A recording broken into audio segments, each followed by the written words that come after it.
ಕರ್ನಾಟಕ ರಾಜ್ಯದಲ್ಲಿ 74 ಪರಿಶಿಷ್ಟ ಜಾತಿ ಮತ್ತು ಪರಿಶಿಷ್ಟ ಪಂಗಡದ ಸಮುದಾಯಗಳನ್ನ ಅಲೆಮಾರಿ, ಅರೆ ಅಲೆಮಾರಿ, ಸೂಕ್ಷ್ಮ ಮತ್ತು ಅತಿ ಸೂಕ್ಷ್ಮ ಸಮುದಾಯಗಳು ಅಂತ ಗುರುತಿಸಿ 2016ರಲ್ಲಿ ಒಂದು ಕೋಶವನ್ನು ಸ್ಥಾಪನೆ ಮಾಡ್ತಾರೆ. ಈ ಕೋಶ ಸ್ಥಾಪನೆ ಆದಮೇಲೆ 51 ಪರಿಶಿಷ್ಟ ಜಾತಿಯಲ್ಲಿರುವ ಸಮುದಾಯಗಳು ಮತ್ತು 23 ಪರಿಶಿಷ್ಟ ಪಂಗಡದಲ್ಲಿರುವ ಸಮುದಾಯಗಳನ್ನ ಒಂದು ಅಂಬ್ರೆಲಾ ಅಡಿಯಲ್ಲಿ ಹಾಕಿ ಅವರಿಗೆ ಪ್ರತ್ಯೇಕವಾದ ಒಂದು ಆರ್ಥಿಕ ನೆರವು ಮತ್ತು ಒಂದಷ್ಟು ಕಾರ್ಯಕ್ರಮಗಳು, ಡೆವಲಪ್ಮೆಂಟ್ ಪ್ರೋಗ್ರಾಮ್ಸ್ನ ಮಾಡಬೇಕು ಅಂತ ಸರ್ಕಾರ ತೀರ್ಮಾನ ಮಾಡಿದೆ. ತದನಂತರ ಈ ಕೋಶ ಹೋಗಿ ಒಂದು ನಿಗಮವಾಯಿತು.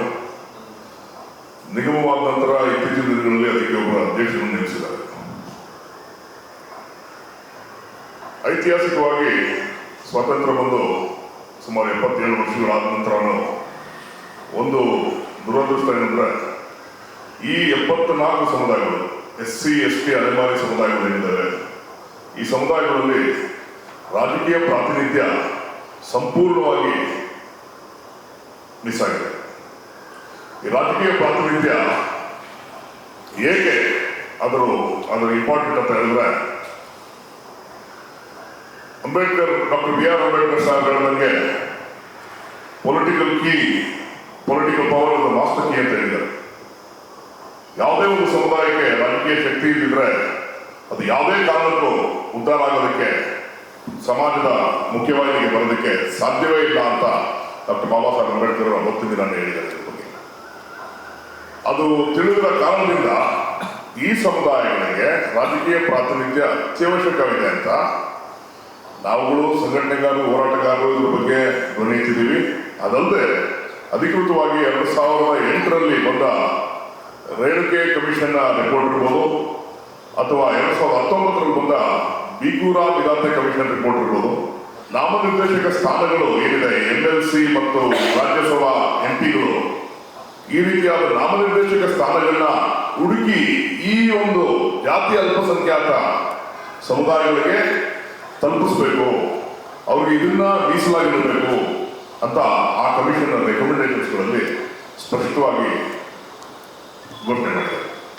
ಇದು ಏನು ಈಗ ಈ ಸಮುದಾಯಗಳು, ಸೂಕ್ಷ್ಮ ಅತಿ ಸೂಕ್ಷ್ಮ ಸಮುದಾಯಗಳು, ಬೆಳವಣಿಗೆ ಸಮುದಾಯಗಳು 1,000 ಜನಸಂಖ್ಯೆ ಅಂತ ಹೇಳಿ ಹಬ್ಬ 1.5 ಲಕ್ಷ ಜನಸಂಖ್ಯೆ ಇರುವಂಥ ಸಮುದಾಯಗಳು.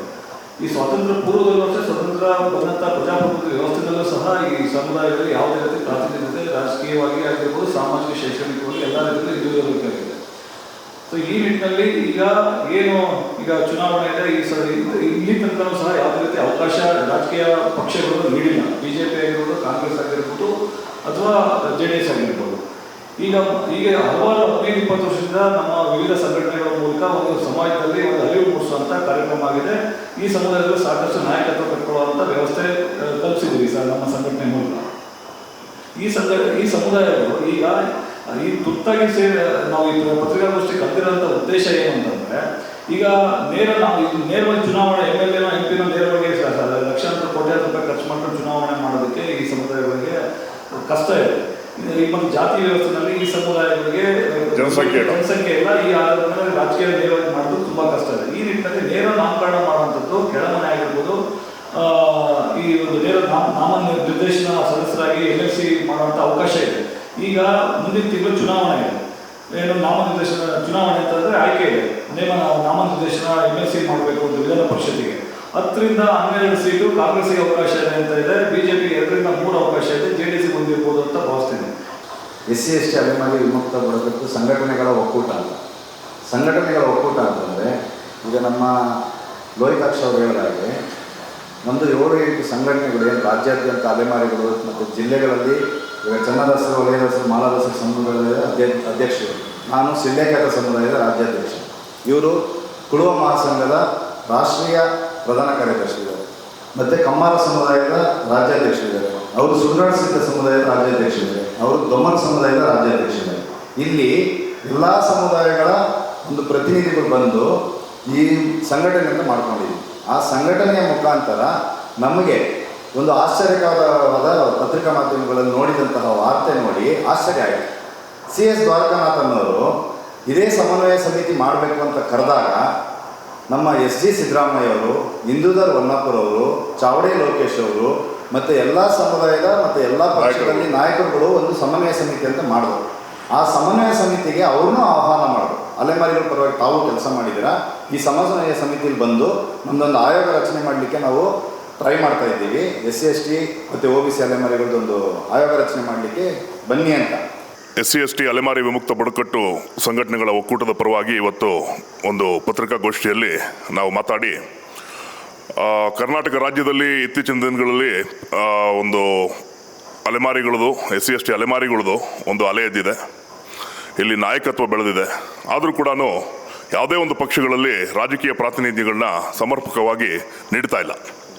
ಆ ಕಾರಣದಿಂದ ನಾವು ಎಲ್ಲ ಪಕ್ಷಗಳಿಗೂ ಒಂದು ಮನವಿ ಮಾಡೋದೇನೆಂದರೆ, ಮೊದಲನೇದಾಗಿ ಈ ಸಮುದಾಯದ ಎಲ್ಲ ಯಾರು ಪಕ್ಷಗಳಿಗೆ ಗುರುತಿಸ್ಕೊಂಡು ಪಕ್ಷಗಳಲ್ಲಿ ಕೆಲಸಗಳು ಮಾಡ್ತಾ ಇದ್ದಾರೋ ಅವ್ರುಗಳಿಗೆಲ್ಲ ಒಂದು ಪ್ರಾತಿನಿಧ್ಯ ಸಿಗಲಿ, ಪಕ್ಷದ ಒಳಗಡೆ ಪಕ್ಷದ ಒಂದು ಅಡ್ಮಿನಿಸ್ಟ್ರೇಟಿವ್ ವ್ಯವಸ್ಥೆಯಲ್ಲಿ ಒಂದು ಅವಕಾಶ ಸಿಗಲಿ ಅಂತ ಹೇಳಿ ಅಲ್ಲಿ ಮೊದಲನೇದಾಗಿ ಒಂದು ಘಟಕವನ್ನು ಸ್ಥಾಪನೆ ಮಾಡಬೇಕು. BJPಲಿ ಪ್ರಕೋಷ್ಠಗಳು ಮಾಡೋದಾಗಲಿ, ಇಲ್ಲ ಮೋರ್ಚಾಗಳು ಮಾಡೋದಾಗಲಿ, ಅಥವಾ ಕಾಂಗ್ರೆಸ್ ಪಕ್ಷದಲ್ಲಿ ಘಟಕಗಳು ಮಾಡೋದಾಗಲಿ, JDSಲ್ಲಿ ಯಾವ ವ್ಯವಸ್ಥೆ ಇದೆಯೋ ಅವ್ರ ವ್ಯವಸ್ಥೆ ಪ್ರಕಾರ ಒಂದು ಘಟಕಗಳನ್ನ ಸ್ಥಾಪನೆ ಮಾಡಿ ಎಲ್ಲ ರೀತಿಯಲ್ಲೂ ಗ್ರಾಮ ಮಟ್ಟದಿಂದ ಹಿಡಿದು ಪಾರ್ಲಿಮೆಂಟ್ ಮಟ್ಟದವರೆಗೂ ಈ ಜನ ಏನು ಶ್ರಮಿಸ್ತಾ ಇದ್ದಾರೆ ಅವ್ರಿಗೆಲ್ಲ ಒಂದು ಪ್ರಾತಿನಿಧ್ಯ ಕೊಡಬೇಕು ಅಂತ ಒಂದು ಕರೆಯನ್ನು ಕೊಟ್ಟಿದ್ದೀವಿ. ಅದಲ್ಲದೆ ಈಗ ನಾಮನಿರ್ದೇಶಕ ಸ್ಥಾನಗಳು ಏನು ಈ ಕೌನ್ಸಿಲ್ಗೆ MLCಗಳು ಮಾಡೋದಕ್ಕೋಸ್ಕರ ಇವಾಗ ಒಂದು ಅವಕಾಶ ಬಂದಿದೆಯೋ, ಈ ಸಮುದಾಯಗಳು ಜಾತಿ ಅಲ್ಪಸಂಖ್ಯಾತ ಸಮುದಾಯಗಳಿಗೆ ಚುನಾವಣೆಗೆ ಹೋಗಿ ಚುನಾವಣೆಯಲ್ಲಿ ಭಾಗವಹಿಸಿ ಎಲೆಕ್ಷನ್ಗಳನ್ನ ಗೆದ್ದು ಸ್ಥಾನಮಾನಗಳು ತಗೊಳ್ಳೋದಕ್ಕೆ ಸಾಧ್ಯವಿಲ್ಲ. ಆ ಕಾರಣದಿಂದ ನಾವೇನು ಹೇಳ್ತೀವಿ, ಈ ಸಮುದಾಯಗಳಿಗೆ ನಾಮನಿರ್ದೇಶಕ ಸ್ಥಾನಮಾನಗಳನ್ನ ದಯವಿಟ್ಟು ಕಲ್ಪಿಸ್ಕೊಡ್ಬೇಕು, ಎಲ್ಲ ಪಕ್ಷಗಳು ಕಲ್ಪಿಸ್ಕೊಡ್ಬೇಕು. ಏನು ನಮ್ಮ ರಾಜ್ಯಾಧ್ಯಕ್ಷರು ಆದರ್ಶ್ ಯಲ್ಲಪ್ಪ ಅವರು ಹೇಳಿದ್ರು, ಆ ನಿಟ್ಟಿನಲ್ಲಿ ರಾಜಕೀಯ ಪಕ್ಷಗಳು ಸಹ ಅಲೆಮಾರಿ ಸಮುದಾಯಗಳಿಗೆ ಆದ್ಯತೆ ಕೊಡಬೇಕು. ಆ ಪಕ್ಷದಲ್ಲಿ ಏನು ತೊಡಸ್ಕೊಂಡಿದ್ದಾರೆ ಆ ಸಮುದಾಯದ ಮುಖಂಡರಿಗೆ ಎಲ್ಲ ವಿವಿಧ ನಿಗಮಗಳಾಗಿರ್ಬೋದು ಅಥವಾ ಏನು MLC ಅಥವಾ ರಾಜ್ಯಸಭಾ ಮೆಂಬರ್ ಮಾಡೋ ಮೂಲಕ ಒಂದು ಸಾಮಾಜಿಕ ನ್ಯಾಯ ಪಕ್ಷ ಕಲ್ಪಿಸ್ಕೊಡ್ಬೇಕು ಅಂತ ಮನವಿ ಮಾಡ್ಕೊಳ್ತಾ, ಜೊತೆಯಲ್ಲಿ ಈ ಅಲೆಮಾರಿ ಧ್ವನಿ ಇಲ್ಲದಂಥ ತಬ್ಲಿ ಅಲೆಮಾರಿ ಸಮುದಾಯಗಳನ್ನು ದಿಕ್ತಪ್ಪಿಸಿ ಅವರ ತಟ್ಟೆಗೆ ಕನ್ನ ಹಾಕೋಂಥದ್ದು, ಕೈ ಹಾಕೋಂಥ ಒಂದು ದುರುದ್ದೇಶ ಇಟ್ಕೊಂಡು ಸ್ವಾರ್ಥಕ್ಕೆ ಇರೋ ಅಂಥ ಕೆಲವು ನಾಯಕರುಗಳಿದ್ದಾರೆ. ಅವರು ಯಾವುದೇ ಕಾರಣಕ್ಕೂ ಸಹ ನಮ್ಮ ಅಲೆಮಾರಿ ಸಮುದಾಯಗಳನ್ನು ನಾಯಕತ್ವಕ್ಕೆ ಕೈ ಹಾಕಬಾರ್ದು.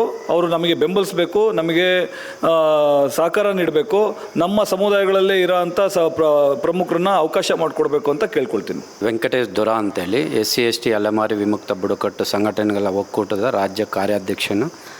ಮತ್ತು ಪ್ರಮುಖವಾಗಿ ಈ ಪತ್ರಿಕಾಗೋಷ್ಠಿ ಮುಖಾಂತರ ನಾನು ತಿಳಿಸೋದೇನೆಂದರೆ, ಸುಮಾರು ಈ ರಾಜ್ಯದಲ್ಲಿ SC ST ಅಲೆಮಾರಿಗಳು ಸುಮಾರು 18 ಲಕ್ಷ ಜನಸಂಖ್ಯೆ ಇದ್ದಾರೆ.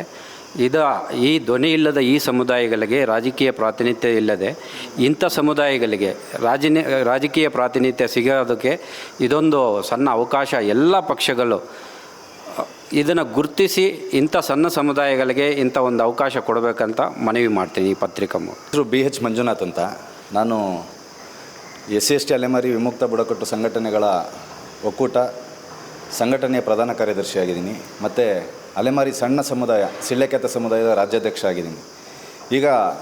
ಈಗಾಗಲೇ ನಮ್ಮ ಸ್ನೇಹಿತರೆಲ್ಲ ತಿಳಿಸಿದಾಗೆ ಮತ್ತು ನಮ್ಮ ಸಂಘಟನೆ ಅಧ್ಯಕ್ಷರು ಒಂದು ಆಗ್ರಹ ಮಾಡಿಸಿದಾಗೆ ಅವಕ್ಕೆಲ್ಲ ನಮ್ಮೆಲ್ಲ ಸಮುದಾಯಗಳು ಬೆಂಬಲವಾಗಿದ್ದಾವೆ.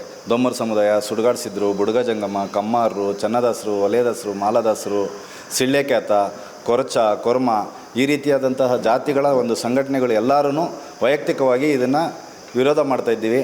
ಈಗ ಏನು MLC ಆಗಬೇಕು ಅಂತ ಅಂದ್ಬಿಟ್ಟು ಕೆಲವರು ಜಾತಿ ಅಲ್ಲದೇ ಇರೋರು ನಮ್ಮ ಅಲೆಮಾರಿಗಳ ಒಂದು ನಾಯಕತ್ವವನ್ನು ವಹಿಸ್ಕೊಬೇಕು ಅಂತ ಇದ್ದಾರೋ ಅದಕ್ಕೆ ತೀವ್ರವಾದ ವಿರೋಧವನ್ನು ವ್ಯಕ್ತಪಡಿಸ್ತಾ ಇದ್ದೀವಿ. ಹಾಗಾಗಿ ನಾವು ಈ ಪತ್ರಿಕಾಗೋಷ್ಠಿಯ ಮುಖಾಂತರ ನಮ್ಮ ಕೆಲವು ಅಲೆಮಾರಿಗಳ ನಾಯಕರು 30-40 ವರ್ಷಗಳಿಂದ ನಮ್ಮ ಸಮುದಾಯಗಳ ಏಳಿಗೆಗಾಗಿ ರಾಜ್ಯಾದ್ಯಂತ ಪ್ರವಾಸ ಮಾಡಿ ಕೆಲವು ಕೆಲಸಗಳನ್ನ ಮಾಡಿಸಿ ಇವತ್ತು ಆ ಕೋಶ ಆಗೋದಕ್ಕಾಗಲಿ ಆಯೋಗ ಆಗೋದಕ್ಕಾಗಲಿ ಪಾದಯಾತ್ರೆ ಎಲ್ಲ ಮಾಡಿ ಮತ್ತು ತಿರ್ಗಾ ಆಯೋಗ ಆಗೋದಕ್ಕೆ ಅಧ್ಯಕ್ಷರಾಗೋದಕ್ಕೂ ಅದನ್ನು ಒಂದು ಲಾಬಿ ನಡೆಸ್ತಾ ಇದ್ದಾರೆ. ಆ ಒಂದು ವಿಚಾರದಲ್ಲಿ ನಮ್ಮ ಈ MLC ಆಗಲಿ ಮತ್ತು ನಿಗಮಗಳಿಗೆ ಡೈರೆಕ್ಟರ್ಗಳನ್ನು ಅಲೆಮಾರಿಗಳನ್ನೇ ಮಾಡಬೇಕು ಅಂತ ಅಂದ್ಬಿಟ್ಟು ನಾವು ಒತ್ತಾಯಿಸಿ ಕೆಲವು ಹೆಸರುಗಳನ್ನ ಈ ತಮ್ಮ ಪತ್ರಿಕಾ ಮಾಧ್ಯಮದ ಮುಖಾಂತರ ತಲುಪಿಸ್ಬೇಕು ಸರ್ಕಾರಕ್ಕೆ ಅಂತ ಅಂದ್ಬಿಟ್ಟು ಕೇಳ್ಕೊತೀವಿ.